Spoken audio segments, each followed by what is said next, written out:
عزتمن مسلمانانو،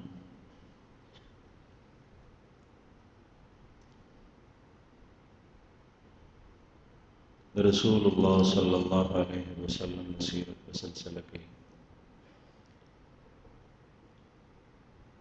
مدینه منورې ته د هجرت نه پس د دریو کالو تذکره د سیرت شوې وه. څلورم کال چې کله د هجرت شروع شو، په هغې کې یو سریه هغې تذکره مخکې لیمو باندې شوې. په دغه څلورم کال د هجرت د سفر په میاشت کې رسول الله صلی الله علیه وسلم د صحابو سره یو بل واقع پیښه شوه. دا عرض کوم چې د دغه ځای نه څو وارې دا خبره بیان شوې ده چې یو مسلمان ته پکار دی چې هغه د میاشتو حساب او د میاشتو نومونه قمري حساب سره دا زده کړي، ځکه چې زموږ د دین یو لویه حصه غټه عبادات هغه د دې سره متعلق او معاملات اگر که په نورو حسابونو سره هم کېدی شي، لیکن هغه هم بهتر په دې سره باقي عدت نکاح عبادات هغې کې روژه حج زکات دا څومره احکام او مسایل چې دا ټول قمري حساب سره او د دې تذکره څو وارې شوي. نو دا زده کول انتهایي ضروري. د دې میاشتو ابتدا د محرم نه کېږي او په ذوالحجه باندې ختمېږي، کومه چې د حج میاشت ده او اوس ذوالحجه ختمېږي او محرم شروع کېږي. نو نوی کال محرم هغه به شروع شي. یو خو د دنیا د خلکو پیښې کول نه دي پکار چې نوی کال شروع کېږي نو د نوي کال په شپه باندې خوشحالۍ او په هغې کې په مختلفو طریقو سره د الله جل جلاله د خپل مهربان رب معصیت کوي. په دغه سلسلو کې په دغه خوشحالیو کې د دغه خلکو سره شرکت کول نه دي پکار، دا حرام دي. د کافر سره د هغه په عمل کې شرکت کول دا حرام دي. خلاف شرع کار کول جدا معصیت ہے او پاغې کې شرکت کول جدا معصیت ہے او پاغې باندې راضي او خوشاله پاتې کېدل جدا معصیت.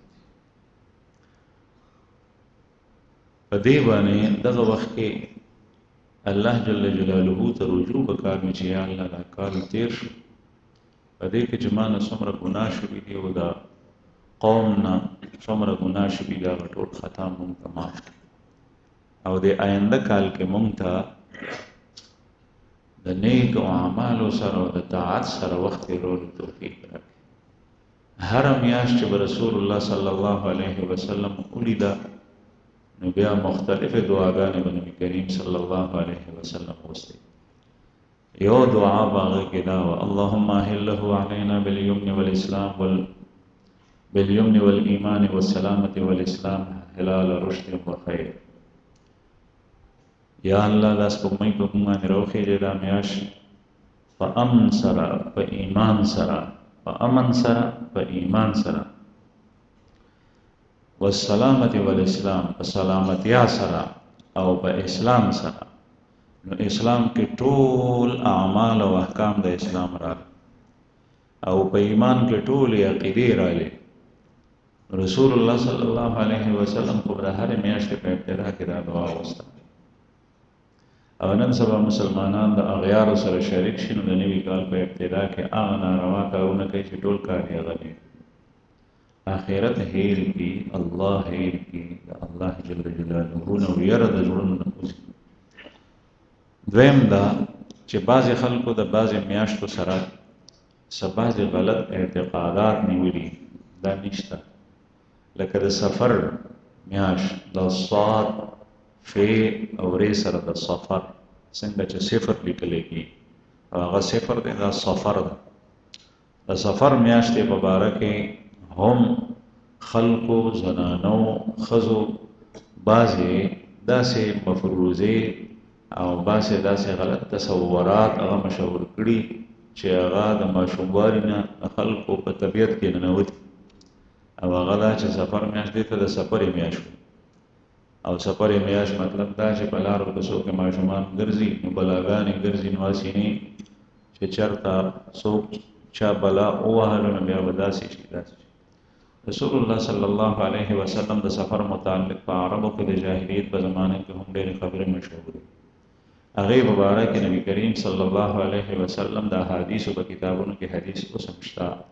نفي کړي د بالکلیه لا سفر د سفر په باره کې چې څومره غلطې عقیدې تاسو مشهورې کړي دي رسول الله صلی الله علیه وسلم فرمایي دا نشته لا سفر دا هیڅ هم نشته نو به هر حال بعضې خبرې داسې چې هغه خلکو مشهورې کړي نو دا ټیک نه دا اعتقادات استل پکار دي مسلمان پاک او صفا عقیده ده اسلام ډېر ښکلی مذهب دی هر یو قوم هغه په یو مذهب باندې روان دی تک کوي او مزل کوي هندوان په خپل هندو مذهب باندې روان دي مندر ته او د مذهب هر یو شی دومره سخان دی چې سړي ته الټۍ ورځي د پیدایش نه واله تر مرګه پورې مرګ د هغې چې کوم دی نو هغه داسې چې مړې وشي نو مړې وسوځي لرګی به د ډېره په ګرانه بیه اخلي نو بعضې خلک چې غریبانان وي هغه لرګی نشي پوره کولی مړي دپاره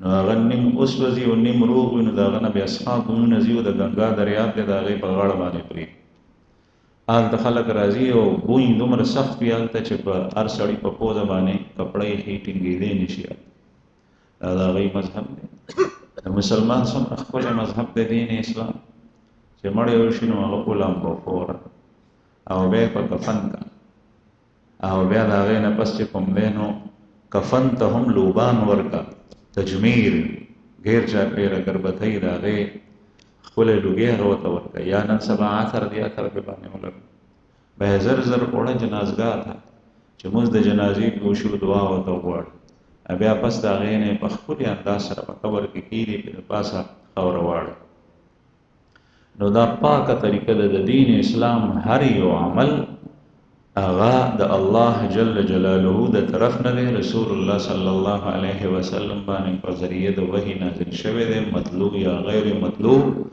او بیا محمد رسول الله صلی الله علیه وسلم خپل عمل خپل امت ته ښوولی د دین اسلام په هر عمل باندې شکر ادا کوئ شکر یا الله ستا ډېر شکر دا غیارو غلطو طور طریقو ته مه ګورئ نو بهرحال دا د سفر میاشت رسول الله صلی الله علیه وسلم څخه مدینې منورې ته یو کافر راغی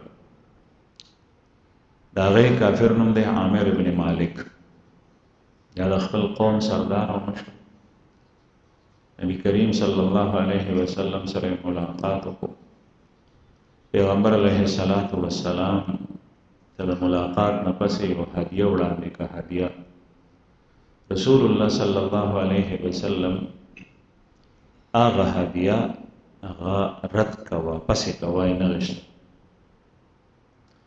بیا د نبی کریم صلی الله علیه وسلم ته وویل دې نه دوه خبرې معلومې شوې یو دا چې کافر یو مسلمان سره ملاویلی شي نو ملاقات کولی شي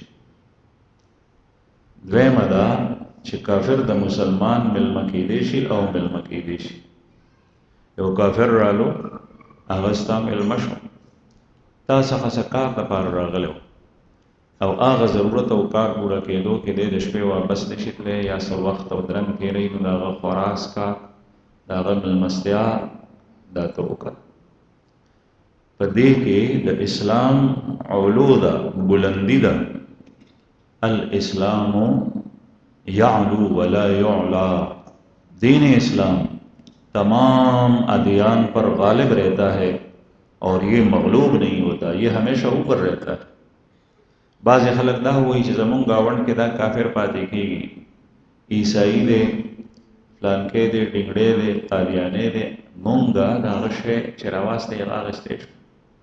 نو زه ورته وایم چې کوشش کو چې ته هغه ته استی او هغه ستا د کور شی هغه واخلي، د خوراک شی وي، د څښاک شی وي، هغه ورته است په ځای د دې چې ته دا انتظار کوې چې هغه راواستې. الاسلام یعلو ولا یعلا. ته چې بل ته ورکې او ستا په بل پورې شوې نو ته پې بر شوې، او چې د هغه په تا پورې احسان شو نو ته مغلوب شې، ښکته شوې، هغه در باندې بر شو. نو دا دنیا خو ډېر حقیر او سپک شی دی.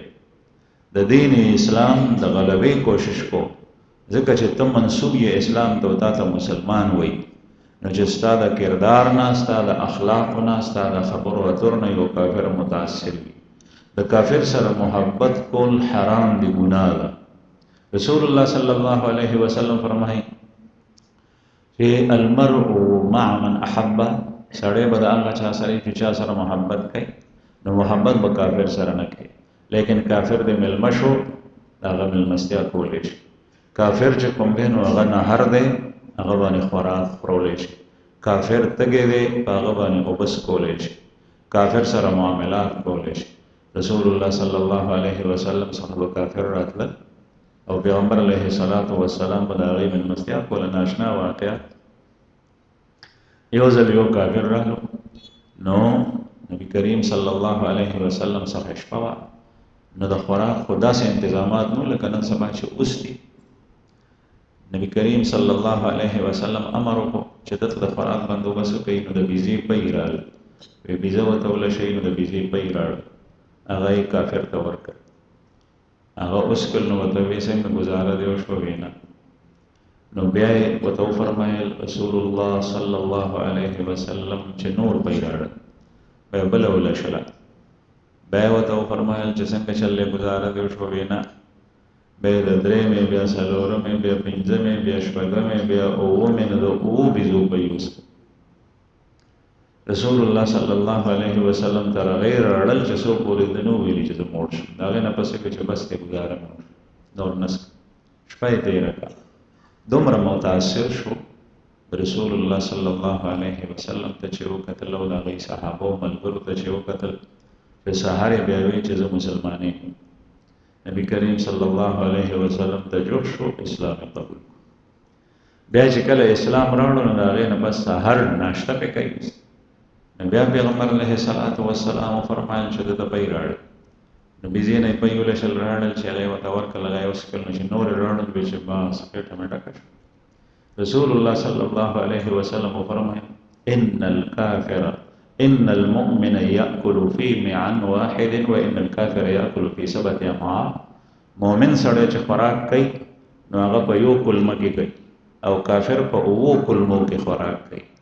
یعنی دی د بدن کې دننه د معدې 7 برخې خوراک دی اچوي، ځکه چې د دنیا کې خوراک ته کار وي. بعضې سړی مسلمان او هغه خوراک څښاک ته کار وایي، بس ډکېدل تشېدل. د مسلمان کار دا نه دی. د مسلمان خو دا دی چې دې حدیث کې رسول الله صلی الله علیه وسلم څنګه فرمایي چې ان المؤمن یأکل فی معا واحد.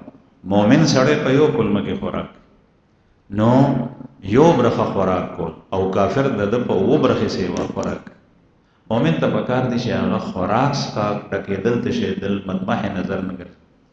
زمونږ په کابرینو کې مولانا محمد قاسم نانوتي رحمه الله د دارالعلوم دیوبند بانی مشهوره هستی تېره شوې ده. هر یو کس یې پېژني، عوام هم، طالبان خو یې خود پېژني. مولانا قاسم نانوتي رحمه الله تعالی جل شانه دینی علومو کې چې کومه پوهه او مهارت ورکړی، بیا د خبرو اترو انداز د مناظرې، هندو، عیسائی، هر یو مذهب والا هغه به د ده په مقابله کې پاتې. یو ځل یو ځای نه خبر راغلو چې فلانکي ځای کې یو هندو پنډت دی، هغه وایي چې ما سره د مسلمان کوم یو عالم وي هغه د ما سره مناظره وکړي، ما نه ګټلی نه شي. نو مولانا محمد قاسم نانوتي رحمه الله ته مسلمانان راغلل، ورته وایي چې صاحب، او هغه هندو پنډت دومره چالاک او دومره مکار و چې هغه ته مناظرې ته څوک تیارېدی نه شي. مولانا نانوتي رحمه الله ته کسان راغلل، ورته وایي چې صاحب دغسې چل دی، څوک تیارېږي نه، او که چېرې مسلمان تیار نه شول نو دا به هندوانو لپاره ډېره خوشحالۍ خبرې او مسلمانانو لپاره به د غټ خفګان خبرې، ځکه چې د دین اسلام مسله. مولانا قاسم نانوتي رحمه الله ورته وفرمایل هغه وخت کې به د مناظرین او د بحث نه ډډه کوله. بعضې احادیثو مبارکو کې بحث قیل و قال د دین رسول الله صلی الله علیه وسلم منع فرمایي. نن سبا بحثونه ډېر زیات دي، خبرې اترې ډېرې زیات دي، چالاکي ډېره زیاته ده. امیان هم په علم کې داسې بحث کوي. علم د یو کس ټیکه نه ده، د هر چا دی. بعضې خلک وایي چې دین کې ټیکېدار مولوي بن گئے، دا د چا ټیکه نه ده. لیکن چې تا ته نه درځي نو بیا به ته خوله چپ ساتې. غلط مسله که د چا ته بیان کا نو ته هم ګمراه شوې، غلط کس ته ځان سره ګمراه، هم ضال شوې هم مضل شوې، په خپله هم په خطا لار روان یې، بل ځان سره خطا. او چې کله د یو مسلې تپوس وکړي نو بیا د یو عالم طرف ته رهنمایي کوو چې فلانګي ته لاړ شه، هغه ووایه. دا دین ټوکې نه دي. بهرحال مولانا قاسم نانوتي رحمه الله مسلمانانو ته وویل، ملګرو ته چې څوک وګوري بل څوک وګوري، ما پرېږدئ بحث مناظرې د دې نه اوس فارغ کړئ چې الله جل جلاله ته هم وخت ورکړي. نن سبا مسلمان یوازې الله جل جلاله ته وخت ورکولو ته اوسګار دی. دینداره طبقه بیانات بیانات بیانات، خبرې خبرې خبرې، نصیحتونه. هر یو سړی ناصح، ذاکر، واعظ، عالم، مفتی جوړ شوی دی دې زمانه.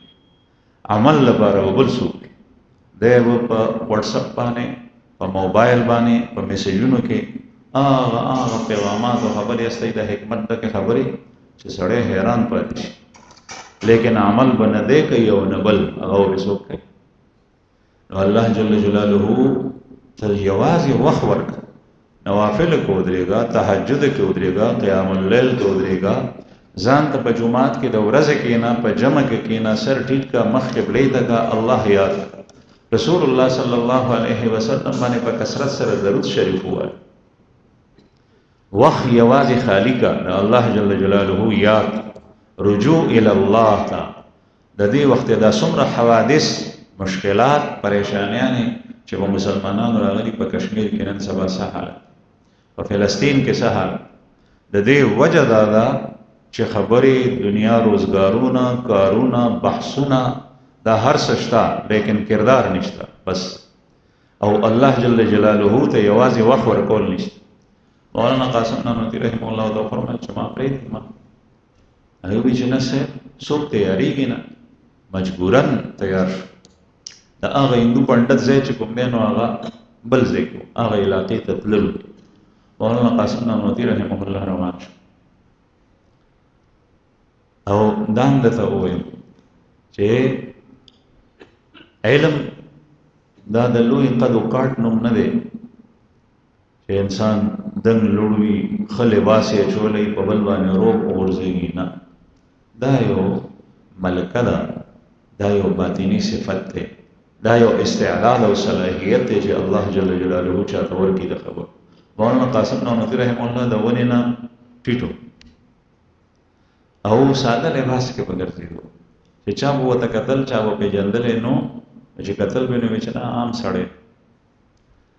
نو هغه ځای ته چې کله لاړو نو ورسره خدام و شاګردان هغوی ته یې وایي چې لاړ شئ او دې پنډت سره ورځ او وخت مقرر کړئ چې مناظره به کوم ځای کوو، کله به یې کوو، څه وخت به یې کوو.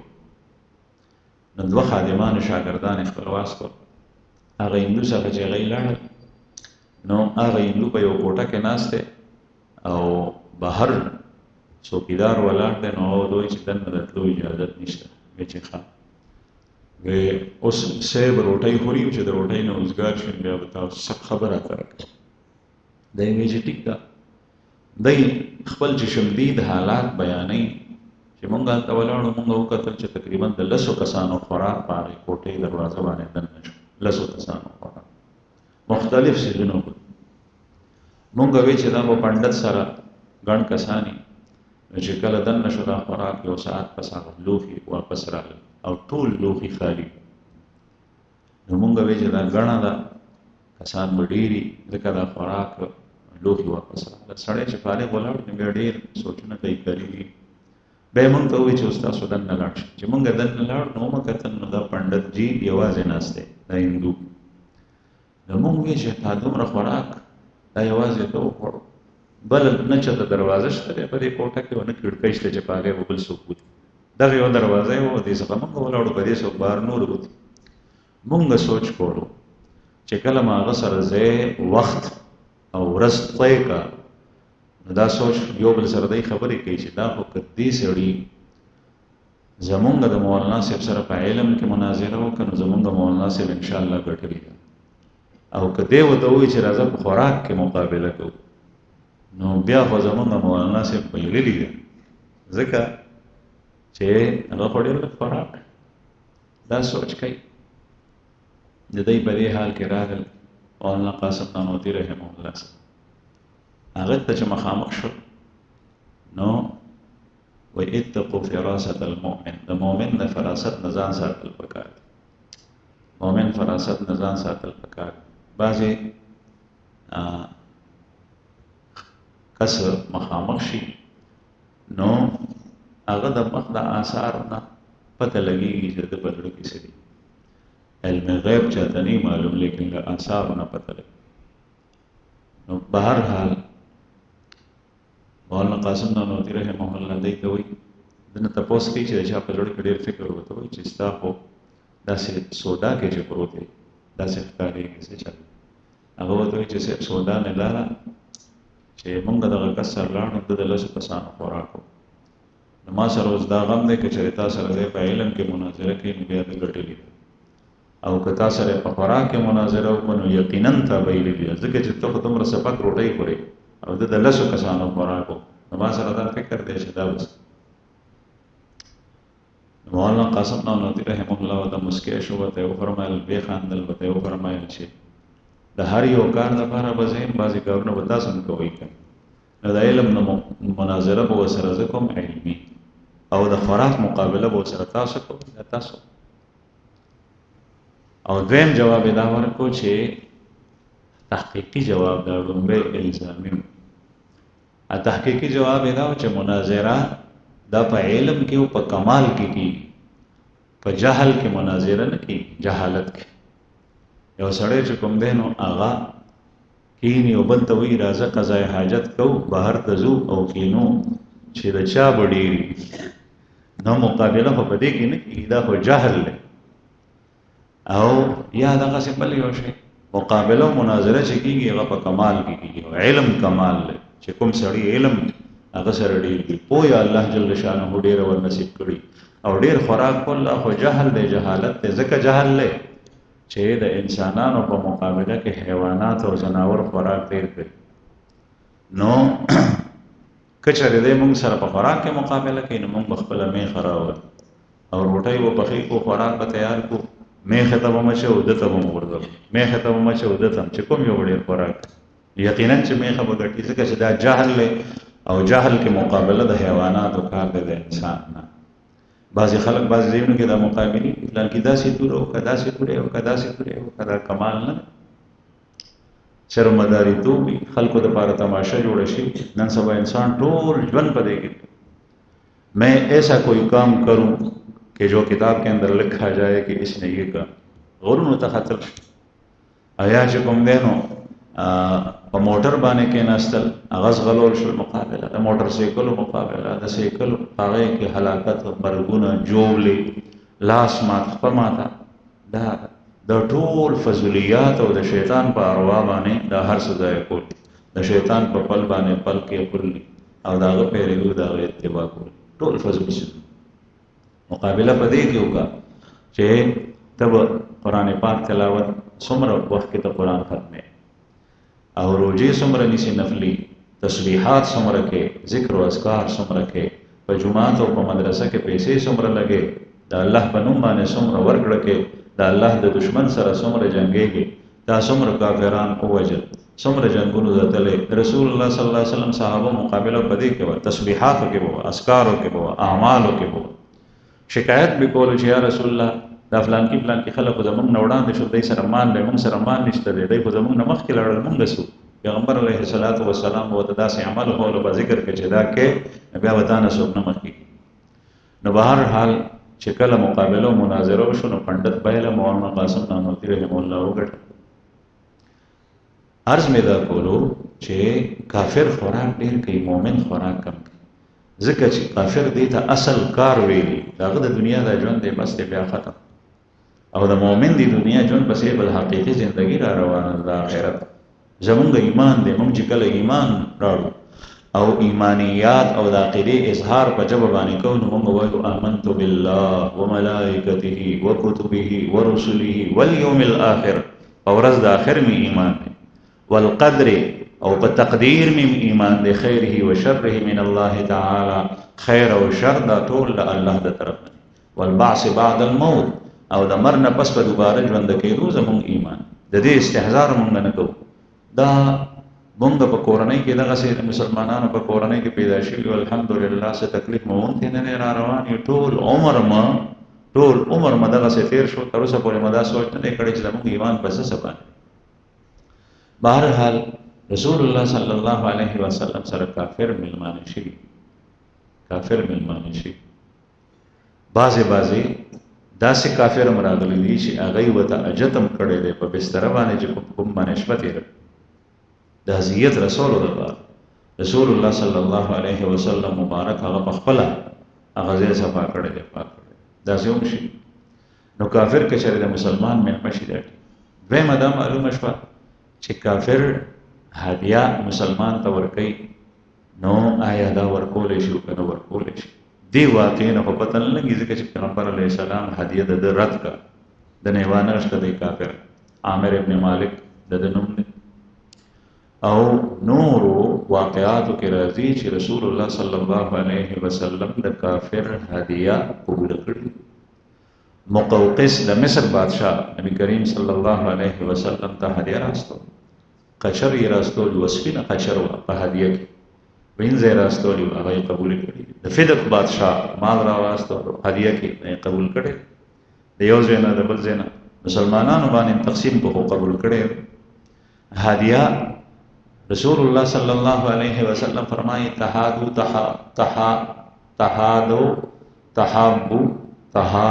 تحابو، آپس میں ایک دوسرے کو ہدیہ دیا کرو تمہاری آپس کی محبت بڑھے گی. یو بل ته هدیه او تحفه ورکوئ ستاسو محبت ډېر شي. نن سبا په زړونو کې خیرې وي، کینه وي، بغض وي، حسد وي، او د یو سره د هغه د ده سره او هغه رس ته رسې واقعي او دا وي په خپله کې رونه، په خپله کې چې کوم دی نو د تره زامن د ترور زامن او دغه افتراق دا غټېږي لویږي. د دې علاج دا دی چې ته هغه ته هدیه ورکړي او بیا هغه ته پکار دی چې هغه ده ته هدیه ورکړي. رسول الله صلی الله علیه وسلم فرمایي تحادو تحابو، کله کله یو هدیه هغه په اوو کسانو وګرځي، یو ته ورکړه، بل ته ورکړه، بل ته. رسول الله صلی الله علیه وسلم صحابو کې یو صحابي ته د بیزې سر چا هدیه کې ورکړو، هغه وی دا بل کور زمانه زیات محتاج دی، هغه کرے واسطه هغه بل طرف ته په اوو کورونو باندې وګرځېده او واپس راغله، ځکه چې هغه په خپل نهار مړومبه مهدي چې چا ورکړي دې سره شی په ټولو وګرځېدو نو شی خو به یو کس سره لیکن د دې ټولو د یو بل سره محبت او عقیدت زیات شي. بهرحال لا چا خپل مقاصد د بعضې کافرو هدیه رسول الله صلی الله علیه وسلم قبوله کړې ده، لیکن د بعضې کافرو نه ده اغوښتې چې په کیسې چل وي. اوس نن سبا مثلا امریکا زمونږ حکومت پاکستان ته څه شی ورکړي او بیا د هغې نه پس چې کوم دی نو مسلمان حکومت د هغه په مقابله کې خپله خبره نشي کولی چې څه هغه وایي نو هغه هر څه مني. هدیه خو نه ورکوي، هغه چې قرض ورکړي نو باندې احسان په خپل ځان باندې د هغه ګڼي. نو دغه وخت کې که چېرې هدیه په دې انداز وي چې کافر خبره په تا باندې بر شي او هغه تا څنګه استعمالول غواړي غلط او ناروا هغسې تا استعمال کړي او هغه تا ته د خپل مذهب او دین پرچار درکړي او تا د خپل مذهب نه متاثر کړي د باطل نه، نو یاد ساته بیا قطعا د کافر شي او د هغه هدیه وانه. او چې پوهېږي چې ستا کسان مضبوط دي د هغه په جال کې او د هغه په دام کې نه ګیرېږي نو بیا مال موزي او خوري غازي مال د هغه نه واخله چې درکوي ده او د هغه خبره هغه سره مه. رسول الله صلی الله علیه وسلم هدایا قبول کړي، لیکن په دې موقع باندې د عامر ابن مالک هدیه نبی کریم صلی الله علیه وسلم قبول کړ. وجوهات نو نن سبا دا شی خامخا قتل پکار.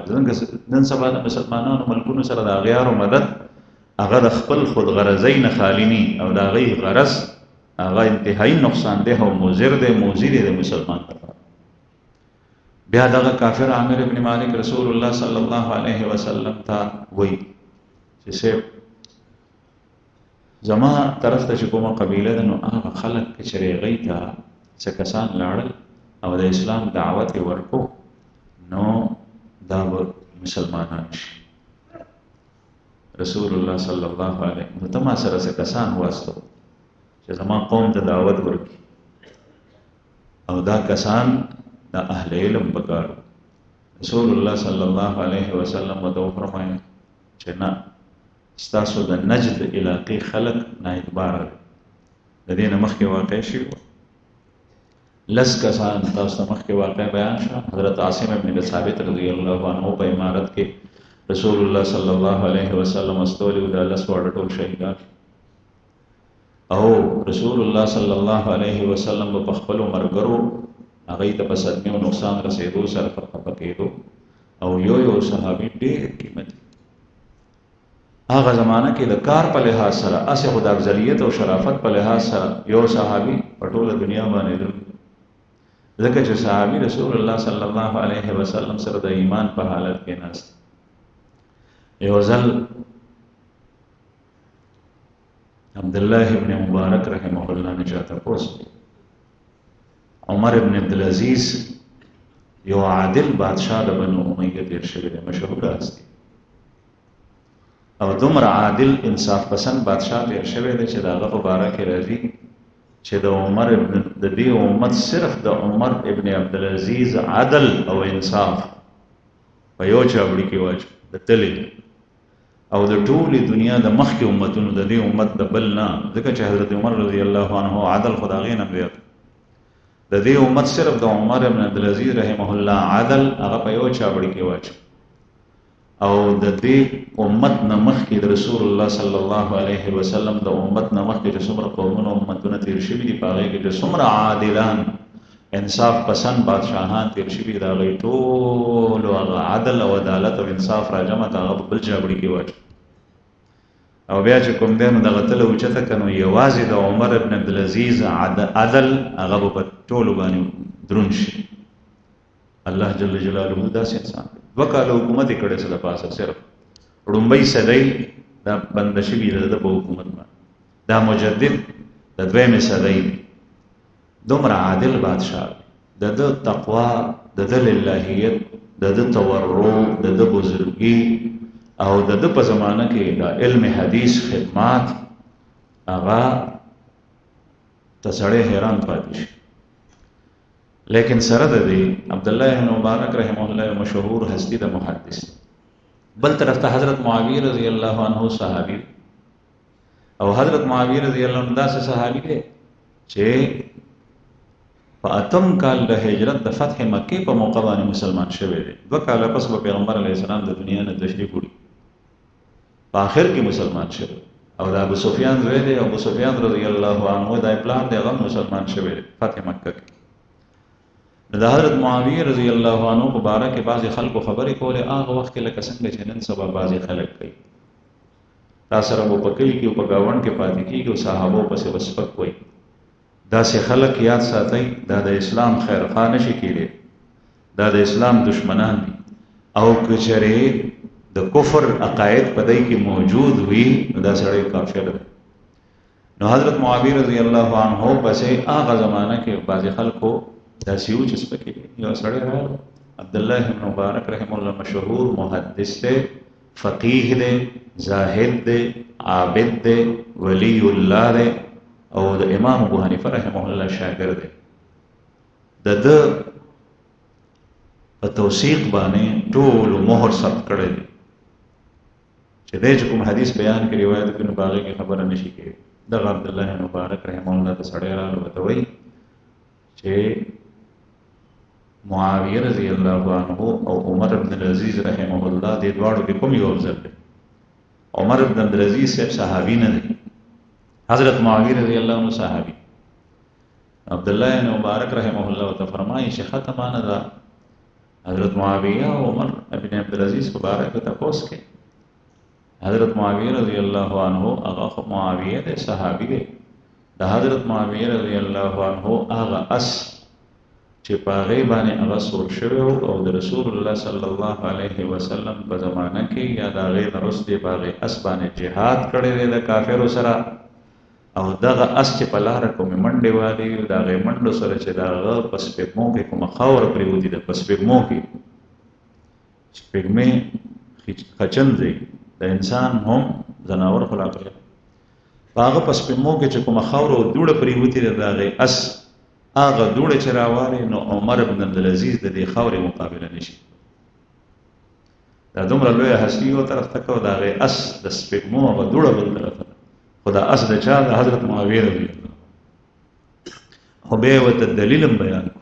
دلیل وایي چې عمر بن عبدالعزیز لوی شخصیت دی، لیکن دی به هغه مزونه د کوم ځای نه راړي چې کوم مزونه حضرت معاویه رضی الله عنه محمد رسول الله صلی الله علیه وسلم پسې کړي دي په جمع کې ولاړ. او عمر بن عبدالعزیز رحمه الله به هغه آمین چرته نه پیدا کوي کوم آمین چې حضرت معاویه رضی الله عنه د رسول الله صلی الله علیه وسلم وللضالین ویلو پسې ویلې دی او د هغې د آمین سره یو ځای شوی. حدیث مبارک کې راځي چې کله امام وللضالین ووایي نو تاسو وایي آمین، ځکه چې فإن الملائکة تقول آمین، دغه وخت کې فرښتې هم آمین وایي. ومن وافق تامینه تامین الملائکه غفر له ما تقدم من ذنبه، او د چا امین چې د فرښتو د امین سره یو ځای شو نو دته به تیر ګناهونه ټول معاف شي. د چا امین چې د فرښتو او بیا د محمد رسول الله صلی الله علیه وسلم د امین سره چې چا امین یو ځای شي وایي چې دی به د امین د چرته نه راړي عمر بن عبدالعزیز، نو د دې دواړو موازنه قطعا نشي کېږي، بلکې د هغې اس د دوړې سره یو چې کوم اس باندې هغه جهاد کړی دی حضرت معاویه رضی الله. نو بهر حال صحابه کرام صحابه رسول الله صلی الله علیه وسلم صحابه هغه خو بیا د هغه زمانه د کار په لحاظ سره ډیر قیمتي، ځکه چې کافر ډیر زیات په مقابله کې صحابه هغه کم افراد. نبی کریم صلی الله علیه وسلم دې سړي ته وفرمایل دی عامر ابن مالک ته چې زه ستاسو د علاقې په خلکو باندې یریږم په خپلو صحابو، مخکې هم داسې شوي دي دوکۍ کړي ده راسره او هسې نه چې زما صحابو ته نقصان ورسي. احتیاط پکار دی، احتیاط. بیا هغه عامر ابن مالک ورته یوه خبره وکړه، ورته ویې چې صاحب د دوی د حفاظت ذمه دار زه کفیل یم، ما نه تپوس. رسول الله صلی الله علیه وسلم ته چې دا خبره وکړه نو پیغمبر علیه الصلاة والسلام تیار شوی ځکه چې په دې وخت کې کافر او مشرک چې به د چا سره لوز وکړو د چا ذمه داري به پورته کړه نو بیا به هغه ترسره کوله. رسول الله صلی الله علیه وسلم سید الرسول خاتم النبی هر طرف ته به سوچ، لیکن داسې ولې کول تیار شو دې خبرې ته صحابه واستولو ته، ځکه چې د کافر ورته ووایي. دې نه معلومه شوه چې د دې ژبې څومره اهمیت دی، د ژبې څومره اهمیت چې ته چا سره لوز وکړې هغه لوز به سر ته رسې، چا سره وعده وکړې هغه وعده به سر ته رسې. رسول الله صلی الله علیه وسلم فرمایي آیت المنافق ثلاث، د آیت نښې د منافق سړي درې نښې، اذا حدث کذب و اذا وعد اخلف و اذا اؤتمن خان. کله چې دې خبره کوي نو دروغ وایي، بس دروغ عادت وي، او چې چرته وعده وکړي نو د هغې خلاف کوي، او چې چرته د څخه امانت څوک کیږي نو هغه امانت کې خیانت کوي. دا درې نښې رسول الله صلی الله علیه وسلم ذکر کړي. په اسلامي معاشره کې نن سبا دا ډېرې زیات دي، بلکې داسې کس ته چې هغه په دې چل ول باندې د خلکو نه مال راوباسي دته ډېر تکړه سړی ویل کېږي. نن سبا د ده تعریف او مدح کې ګناه او معصیت د نفاق خصلت، او بیا په هغې باندې ته د چا مدح او تعریف وکړي چې داسې دا څومره د زوال دور دی. او رسول الله صلی الله علیه وسلم بل حدیث کی مبارک کے فرمائی لا دین لمن لا عهد له ولا ایمان لمن لا امانت له.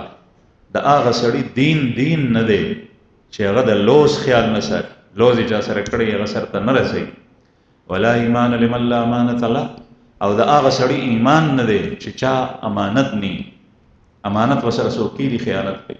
او دا یاد ساتئ چې امانت مالم کېدی شي، روپۍ پیسې هم کېدی شي، او ساز و سامان هم کېدی شي، اشیاء سامان بسترا صندوق وغیرہ وغیرہ ساروی، او امانت خبرم کېدی شي. دا خبره مې تا سره امانت ته بل چاته ونه او چې دا خبره ته بل چا سره کې نو دا خیانت دی. حدیث مبارک کې راځي رسول الله صلی الله علیه وسلم فرمایي المجالس بالامانه، المجالس بالامانه، د مجالس مدار په امانت سره دی. دا غي بنیاد مجلس الوی چې باغې کې امانت، مجلس کې یو کار وشو یو خبره وشو دا بل ځای ته نه کې، دی مجلس پورې منحصر ده بس. نو رسول الله صلی الله علیه وسلم دین معلومیږي چې دا غي زمانہ کې به کافر هم د عهد او د لوس خیال ساتل، ځکه یې کافر سره. نن سبا مسلمان د عهد او د لوس خیال نه ساتي. د دوو قومونو ترمنځ د دشمنی وي په هغې کې صلح وشي روغه، او د هغې نه پس بیا یو کس هغه تیږه چې کوم بیا نو ماته کړي زیاتې وکړي د دوو کسانو، د دوو قومونو، د دوو کورونو، د دوو خاندانونو په منځ کې لوز مات کړي. دا مسلمان دی، بیا سود خوري بیا مسلمان دی، رشوت خوري بیا مسلمان دی، نشو کې مبتلا دی بیا مسلمان دی، امانت کې خیانت کوي بیا مسلمان دی، دروغ وای بیا مسلمان دی، مز نه کوي بیا مسلمان دی. وای چې زه مسلمان او بیا دې په دغه امید باندې ناست دی چې څنګه دنیا کې اول خو د دنیا ټول را غونډول پکار دی، او بیا چې کله د دنیا نه لاړ شم بیا په آخرت کې ما تقدیح زیخر. دغه نعره او دغه خبره د مکې د مشرکین و. خباب بن ارد رضی الله عنه یو کافر سره پیسې او هغه ورته کار کړو. خباب بن ارد صحابي دی رضی الله عنه لوارو، او یو کافر مشرک په باندې کار کړو چې به جوړ کړیو، بیا به ورته وی چې پیسې نو خمالدار او پیسې نه ورکول، چرته چې ورالو پیسې نه ورکول. وی خبر په آخرت کې بدن غواړم، اوس خو نه راکې فالته بدن غواړم. هغه ورته وی چې ښه نړمبه خو هغه قیامت منلو نه، او وی چې خال تلاړ شو زما زامن به وي او ما سره به مال وي چې څنګه مې دلته مال دی نو زما زامن به درکې که ما درنو هلته به درک. دا به ټټوبې کولې او خندا به کوله. نو عامر ابن مالک چې رسول الله صلی الله علیه وسلم ته ووی چې زه ذمه دار بل لا احساس ذمه داری چې کله ته یو ذمه داری په خپل سر باندې پورته کې نو بیا هغه سر ته رسو. هغه ذمہ داری کې پاتې راتلل دا د مسلمان صفت نه دی. دا ته یو کار حواله شو تا ها وکړ او بیا هغې کې پاتې راځي. ما نه په صدر کې یو کس تپوس وکړو چې ډېر سخت پریشان یم، مې ولید وی بعضې ملګري ما ته راشي څوک وایي قرض راکړه، څوک وایي دا وکړه، څوک وایي دا وکړه، د چا څه کاري د چا څه کاري د چا څه کاري، او هغې ټولو ته زه ها وکړم. نو مې بیا هغه ټول کارونه خو زه سر ته رسولی نه شم، بیا پریشان یم چې اوس څه وکړم. نو ما ورته وایي چې نشي رسولی نو بیا ورته ها ولیکړه چې تا ها وکړل اوس به پوره کې، ځکه چې دا لوز او چې کله لوز د دواړو طرفونو واده د یو طرف لوز ماتول دا غدر دی، دته غادر وایي. او حدیث مبارک کې راځي لكل غادر لواء يوم القيامه عند عسته، لكل غادر لواء عند عسته يوم القيامه، او كما قال عليه الصلاه والسلام. هر لوز ماتون کې کس غادر دھوکه‌باز د ده سره به یو خاص جنډۍ چې هغه به د ده د کوناټو سره ولاړی، دا د ذلت نښه وي، ټول خلک به د ده په تماشا هغه جنډې نه به دی پېژني چې دا غادر و، دنیا کې غدر کړی، لوز یې مات کړی. نو ما ورته وایي چې ته خلکو ته ویې ولې چې دا کار باته و، وایي چې پریشان یم. نو ما ورته علاج دا دی چې کله درته څوک راشي هغه کار کولی شي خو ورته وایه چې ټیک ده، نه شي کولی ورته وایه نه شي کولی، په دې نه نیولې.